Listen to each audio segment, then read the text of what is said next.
नमस्कार विद्यार्थी मित्रांनो, ABK स्मार्ट स्टडी या आपल्या यूट्यूब चॅनलवरती तुम्हा सर्वांचे पुन्हा एकदा स्वागत आहे. तर मित्रांनो, आपला मुंबई पोलीस शिपाई भरतीचा दिनांक 12 जानेवारी 2025 साली झालेला आपला हा सेट डीचा पेपर सुरू आहे. तर या पेपरचा या अगोदर आपण भाग 1 पाहिला होता. तर त्याच पेपरचा आपण इथे दुसरा भाग पाहणार आहोत. तर या दुसऱ्या भागामध्ये आपण त्याचे पुढचे महत्त्वाचे असे 25 प्रश्न स्पष्टीकरणासहित पाहणार आहोत. तर हे प्रश्न तुमच्या येणाऱ्या लेखी परीक्षेसाठी अत्यंत उपयुक्त ठरणार आहेत. त्यामुळे तुम्ही हा व्हिडिओ पूर्ण बघा व तुमच्या मित्रांना देखील शेअर करा. तर वेळ न घालवता डायरेक्ट आपण आपल्या प्रश्नांकडे वळत पाहूया. त्याच्या आपल्या भाग 2 मधील आपला हा प्रश्न पहिला. तर प्रश्न क्रमांक 26 तुम्ही येथे पाहू शकतात. जर एका शहराच्या लोकसंख्येची वाढ 20,000 वरून 25,000 झाली तर त्याच्या वाढीचे प्रमाण किती? म्हणजे किती टक्क्याने ती वाढली आपल्याला विचारलेलं आहे बघा. तर आता अगोदर किती होती? 20,000, नंतर किती झाले? 25,000. म्हणजे वाढ किती झाली यामध्ये? 5,000ची वाढ झाली आहे. कितीमध्ये वाढ झाली? 20,000मध्ये. म्हणजे 5,000 भागिले 20,000 गुणले 100. मग किती टक्के वाढ आहे आपल्याला मिळून जाईल. या 2 शून्याला ह्या 2 शून्य गेल्या, या 2 शून्याला ह्या 2 शून्य गेल्या, बे के बे 25 दोन्ही 50. किती आलं? 25. म्हणजे 25% जी आहे तर ती वाढीचं प्रमाण असणार आहे बघा. जर शहराची लोकसंख्या 20,000 वरून 25,000 झाली तर त्याचे वाढीचे प्रमाण 25% असेल, जे की ऑप्शन सी मध्ये तुम्हाला दिलेलं आहे. पुढील प्रश्न पाहूया. प्रश्न क्रमांक 27. 28% गुणोत्तराचे स्वरूपात रूपांतरित करा. म्हणजे गुणोत्तराच्या स्वरूपात आपल्याला करायचं आहे बघा. 28% म्हणजे आपण कसं लिहितो? 28 भागिले 100 असं आपण लिहित असतो. तर आता इथे जर तुम्ही भाग घालवला तर कितीचा भाग जातो? तर 4ने भाग जातो. 4 एके 4, 4 सत्ता 28, 4 एके 4, 25 चौक 100. म्हणजे किती येतं? 7/25 हे त्याचं गुणोत्तर येतं. तर 7/25 तुम्हाला पर्याय क्रमांक 1 मध्ये दिलेला आहे. म्हणजे साधं तुम्हाला इथे गुणोत्तरात रूपांतरित करायचं होतं, जे की ऑप्शन ए मध्ये दिलेलं आहे. 28% म्हणजे 7/25. पुढे प्रश्न पाहूया. प्रश्न क्रमांक 8. तर प्रश्न क्रमांक 28 मराठी ग्रामरवरती आहे. क्षणैक या शब्दाचा विग्रह सांगा. तर क्षणैक म्हणजे आपण कसं लिहितो? हे क्षण अधिक 1, जे की तुम्हाला पर्याय क्रमांक 1 मध्ये दिले बघा. क्षण अधिक 1चं काय होतं? क्षणैक होतं. म्हणजे क्षण अधिक 1 म्हणजे क्षणैक होतं. ऑप्शन ए मध्ये योग्य दिलेलं आहे. बाकी 3 ऑप्शन चुकीची आहेत. ऑप्शन ए आपलं या प्रश्नाचं योग्य उत्तर असणार आहे. पुढील प्रश्न पाहूया बघा. गो अधिक ईश्वर. तर आता ह्याचं काय होतं? गविश्वर होतं बघा. गो अधिक ईश्वरचं काय होतं?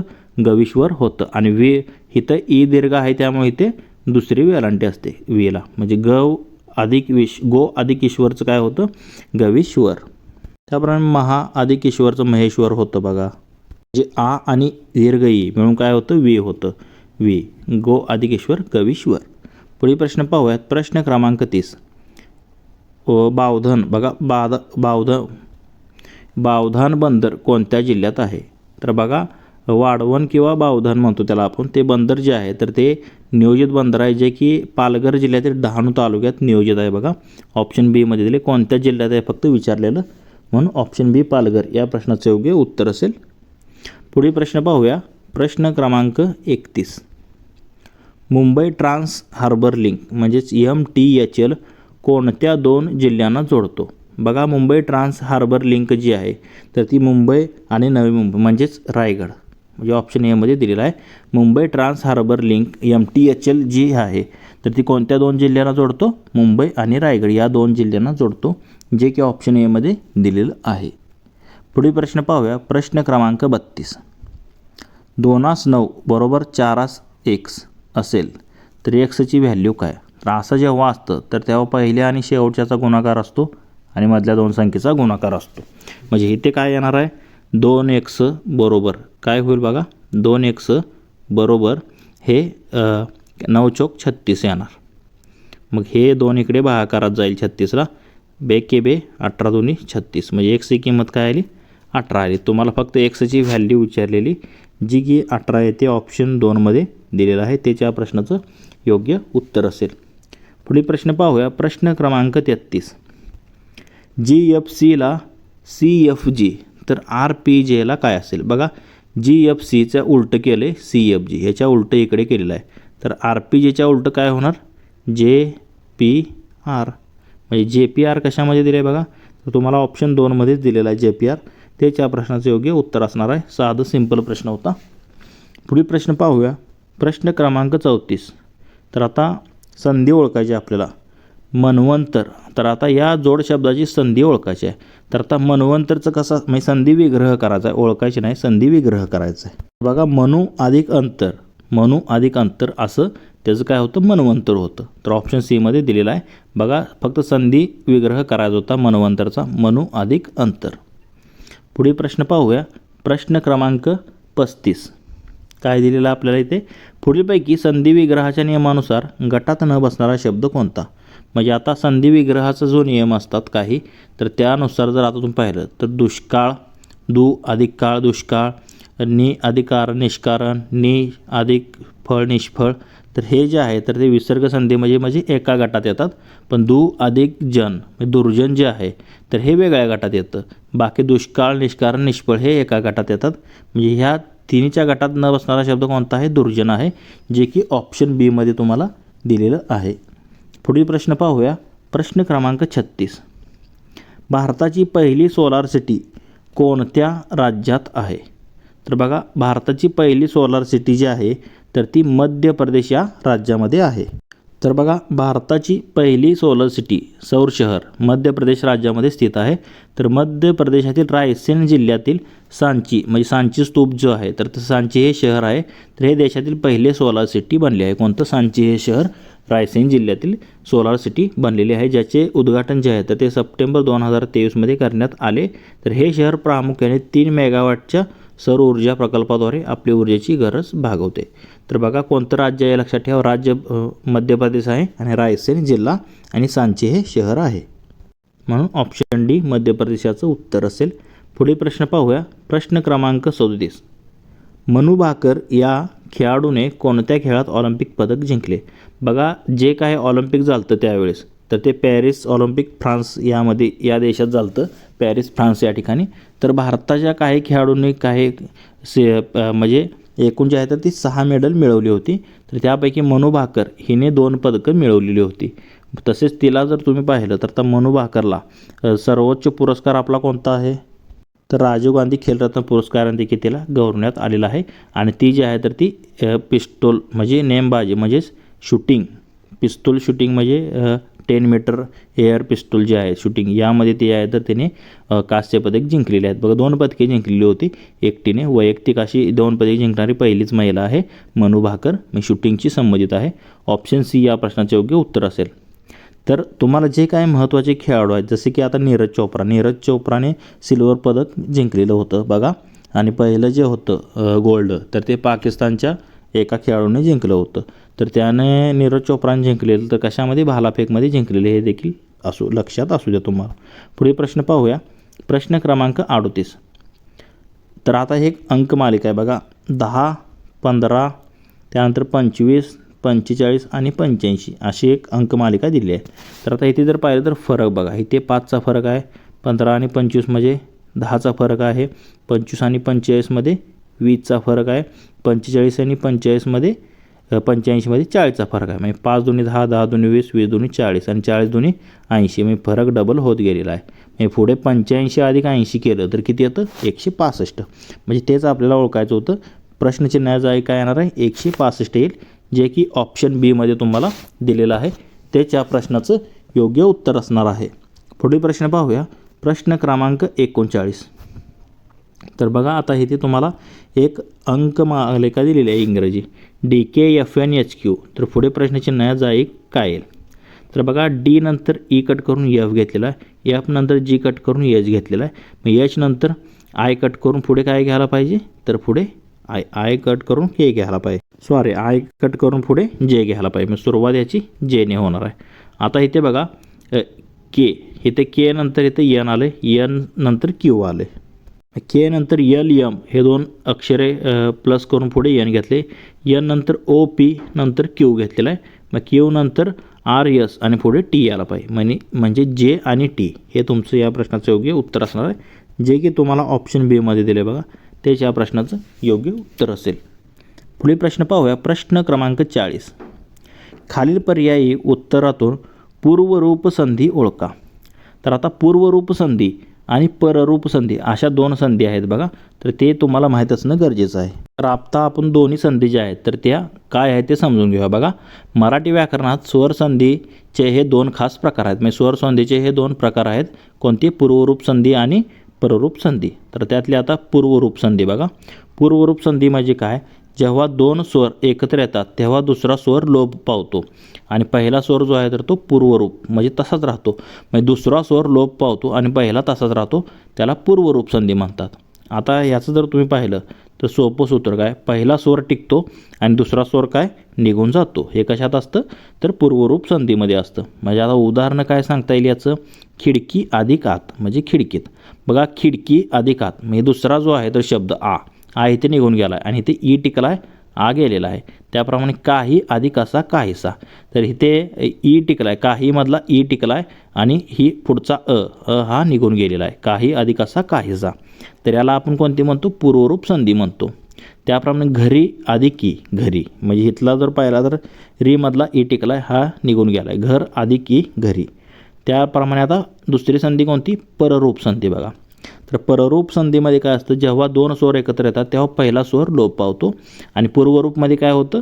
दुसरा स्वर लोप पावतो आणि पररूपमध्ये पहिला स्वर लोप पावतो, एवढं लक्षात ठेवा. आणि दुसरा स्वर काय असतो? तसाच राहतो, त्याला पररूप संधी आपण म्हणतो. तर आता याचं सूत्र कसं लक्षात ठेवायचं? पहिला स्वर यामध्ये निघून जातो आणि दुसरा स्वर टिकतो. कशामध्ये? तर पररूप संधीमध्ये. आता उदाहरणे काय ह्याचे?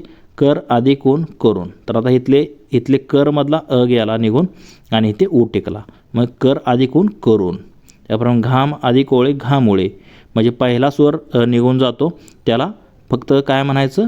पररूप म्हणायचं आणि दुसरा स्वर निघून जातो त्याला तर पूर्वरूप म्हणायचं. एवढं फक्त लक्षात ठेवा. सांग अधिक येलेन सांगेन अशी जे आहे तर ते याचे उदाहरण असतील. म्हणजे थोडक्यात सांगायचे झाले तर पूर्वरूप म्हणजे पहिला शब्द मुख्य असतो आणि पररूपमध्ये काय असतो? दुसरा म्हणजेच शब्द मुख्य असतो. एवढं फक्त लक्षात ठेवा. तर बघा, देव अधिक आले, देव अधिक आले, देव आले म्हणजे इथे पहिला स्वर निघून गेलेला आहे. आता पहिला निघून जातो म्हणजे ही कसली? पररूप आहे. त्याप्रमाणे दिक अधिक विजय, दिग्विजय म्हणजे पहिला निघून गेला, ही देखील पररूप आहे. त्याप्रमाणे मन अधिक रथ, मनोरथ. त्याप्रमाणे इथे जर पाहिलं तर पहिला निघून जातो म्हणजे हे देखील पररूप संधी आहे. म्हणजे आता इथे जर तुम्ही पाहिलं तर आता पहिले स्वर निघून गेल्यामुळे हे पररूप संधीचे आहेत. आता राहिलं काय? चांगले से, चांगले अधिक असे म्हणजे चांगलेसे. म्हणजे इथे जर तुम्ही पाहिलं तर दुसरा चांगले अधिक असे त्यातला निघून गेला आणि इथे ए राहिला. चांगले अधिक असे चांगलेसे म्हणजे इथे दुसरा स्वर जो आहे तर निघून जातो, त्याला आपण पूर्वरूप संधी म्हणतो. जे की ऑप्शन बीमध्ये याचं उत्तर दिलेलं आहे, त्याच्या प्रश्नाचं ॲन्सर असेल. पुढे प्रश्न पाहूया. प्रश्न क्रमांक 41. मनुष्य या शब्दाचे भाववाचक नाम कोणते? तर मनुष्याचं काय होतं भाववाचक नाम? मनुष्यत्व होतं, जे की तुम्हाला ऑप्शन सीमध्ये दिलेलं आहे. पुढे प्रश्न पाहूया. प्रश्न क्रमांक 42. हार्दिक सिंग खालीलपैकी कोणत्या खेळाशी संबंधित आहे? तर आता हार्दिक म्हणल्यावर सगळ्यांना क्रिकेट हार्दिक पांड्या आठवतो बघा, पण हार्दिक सिंग म्हटलेलं आहे तुम्हाला. तर हार्दिक सिंग जो आहे तर तो हॉकीशी या खेळाशी संबंधित आहे बघा. हार्दिक सिंग कोणत्या खेळाशी संबंधित आहे? तर तो हॉकी या खेळाशी संगत आहे. तर आता महत्त्वाचे खेळाडू आणि त्यांचे संबंधित खेळ ज्याने जास्तीत जास्त जर तुम्ही पाहिलं तर महाराष्ट्रातील जर खेळाडू तुम्हाला किमान माहीत असणं गरजेचं आहे. पुढील प्रश्न पाहूया. प्रश्न क्रमांक 43. भारतातील सायबर सुरक्षा घटनांना प्रतिसाद देण्यासाठी कोणती संस्था जबाबदार आहे? तर बघा, भारतातील सायबर सुरक्षाची घटना होतात म्हणजे फ्रॉड होतात, फसवाफसवी होते म्हणजे ऑनलाईन, तर त्याला प्रतिसाद देण्यासाठी जी एक संस्था आपल्या भारताने एक तयार केलेली आहे, ती एक संस्था जबाबदार असते. तर तिला काय म्हटलं जातं? CERT.in CERT/in ऑप्शन डीमध्ये दिलं आहे बघा. म्हणजे आता ही CERT/in म्हणजे काय आपण पाहूया. तर बघा, CERT/in म्हणजे Indian computer emergency response team ही राष्ट्रीय स्तरावरील नोडल संस्था कार्य करते भारतातील सायबर धोके हल्ल्यांना प्रतिसाद देण्यासाठी. म्हणजे भारताची सायबर सुरक्षा प्रणाली प्रमुख घटकांवर CERT/in या घटकावर अवलंबून असते, हे देखील लक्षात ठेवा. पुढील प्रश्न पाहूया. प्रश्न क्रमांक 44. जर जुलै हे FKZM असे लिहिले तर जून कसे लिहाल? बघा, जुलैला FKZM लिहिलेलं आहे तर जूनला कसे लिहाल?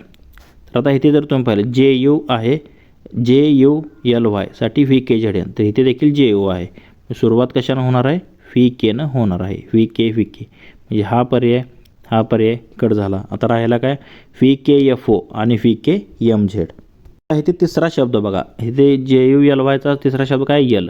तर यल नंतर त्याने इथे पुढे यम घेतलेला आहे, शेवटी घेतलेला आहे आणि शेवटीच काय? वाय. हा चौथ्या शब्दाचा शब्द तिसऱ्या ठिकाणी घेतला आहे, वाय नंतरचा झेड घेतलेला आहे. त्याप्रमाणे आपल्याला JUची माहिती आहे VK सुरुवातीची. आता यन नंतर काय असतं? NO असतं, म्हणजे ओ हा शेवटी घेणार आपण आणि शेवटचा शब्द काय? ई नंतर काय असतं? F असतो आणि F मध्ये घेणार, म्हणजे VKFO. कशामध्ये दिले तुम्हाला? जे की ऑप्शन एमध्ये दिले बघा, तेच या प्रश्नाचं योग्य उत्तर असेल. पहिले दोन शब्द आहे असे आणि तिसरा आणि चौथा शब्दाचं तिसऱ्या शब्दाला चौथ्या ठिकाणी आणि चौथ्या शब्दाला तिसऱ्या ठिकाणी असं घेतलेलं आहे आणि त्याच्या पुढचा शब्द घ्यायचा होता. पुढील प्रश्न पाहूया. प्रश्न क्रमांक 45 काय दिले पहा. तर 1/12 अधिक 1/15 अधिक 1/20 बरोबर किती? तर बघा 1/12, 15 आणि 20. आता ह्या तीन संख्येचा तुम्हाला लसावी काढायचा. तर लसावी किती येतो? 60 येतो. 60 भागिले 12 म्हणजे 12 पंचे 60, म्हणजे 5 अधिक 15 चौक 60 अधिक 4 आणि 20 त्रिक 60, म्हणजे लसावी आपण वर घेतो खालच्या संख्येने भागतो, भागिले आपण 60 लिहितो. बघा 5 आणि 4 9 3 किती? 12. 12 भागिले 60, 12 एके 12, 12 पंचे 60, किती आलं? 1/5. 1/5 कशामध्ये दिले तुम्हाला? ऑप्शन बी मध्ये दिलेला आहे. तेच या प्रश्नाचं योग्य उत्तर असणार आहे. साधं सिम्प्लिफिकेशनचा हा प्रश्न होता बघा. लसावी काढायचा आणि डायरेक्ट तुमचं ॲन्सर निघून जातं. पुढील प्रश्न पाहूया. प्रश्न क्रमांक 46 बघा. तर काय दिलेलं आहे? सौंदर्य हे कोणते नाम आहे? तर आता नामाचे विशेष नाम, सामान्य नाम आणि भाववाचक नाम असे मुख्य 3 प्रकार पडतात बघा. तर आता सौंदर्य हे जर पाहिलं तर आता तुम्हाला दिसतंय का सौंदर्य? म्हणजे सौंदर्य एक काय? भावना एक प्रकारची आपण असं म्हणतो. मग एक भाव आहे सौंदर्य, हे ऑप्शन डी मध्ये दिलेलं आहे. म्हणजे ते एक भाववाचक नाम आहे. विशेष नाम म्हणजे एखाद्या व्यक्तीला दिलेलं नाव, म्हणजे तुमची आमची नावे त्याप्रमाणे, किंवा एखाद्या शहराला दिलेलं नाव, ज्याप्रमाणे मुंबई आहे. तर आता शहर हे काय झालं? तर हे सामान्य नाम झालं आणि त्यातलं त्यात स्पेसिफिक म्हणलं तर मुंबई हे विशेष नाम झालं. तर सामान्य नाम आणि विशेष नाम म्हणजे सामान्य नाम एका जातीचा उल्लेख होतो, विशेष नाम एका वैयक्तिक व्यक्ती किंवा वस्तूचा उल्लेख केला जातो. तर पुढील प्रश्न पाहूयात. आणि सर्वनाम म्हणजे तुम्हाला माहितीच आहे, नामाबद्दल अधिक माहिती सांगणारे शब्द. तर प्रश्न क्रमांक 47 बघा. खालीलपैकी एकवचनी शब्द कोणता? तर बघा पर्वत, विषय, बोका आणि हत्ती. तर यामध्ये जर तुम्ही पाहिलं तर एक पर्वत असेल तर एक म्हणतो, अनेक असतील तर पर्वत म्हणतो. म्हणजे अनेक वचनमध्ये पण आपण पर्वत वापरतो, म्हणजे हे तर येणार नाही. त्याप्रमाणे एक विषय, अनेक विषय हे देखील अनेक वचनमध्ये वापरतात, म्हणून हे निश्चित एकवचनी नसणार आहे. त्याप्रमाणे एक हत्ती, अनेक हत्ती हे देखील जे आहे तर ते अनेक वचनामध्ये येतं. पण निश्चित एक प्रश्न जर तुम्ही पाहिला, एक बोका, अनेक बोकी, म्हणजे इथे जर तुम्ही पाहिलं तर बोका हे जे आहे तर ते एकवचनी शब्द असणार आहे. ऑप्शन सी या प्रश्नाचं योग्य उत्तर असेल. पुढील प्रश्न पाहूयात. प्रश्न क्रमांक 48. कोणत्या संस्थेने कोविड-19ला महामारी म्हणून घोषित केले होते? तर बघा कोणती संस्था होती ती? तर ती होती WHO, वर्ल्ड हेल्थ ऑर्गनायझेशन. या संस्थेने कोविड जो आला होता, कोविड-19, तर ही जी महामारीचा तुम्हाला माहितीच आहे 2021 साली, तर ही महामारी म्हणून घोषित केली होती. सार्वदेशिक म्हणजे पॅन्डेमिक त्याला म्हणून घोषित केलं होतं, सार्वदेशिक रोग. कोणी केलं तर WHOद्वारे करण्यात आलेलं होतं. ऑप्शन ए या प्रश्नाचे योग्य उत्तर असेल. पुढील प्रश्न पाहूया. प्रश्न क्रमांक 49.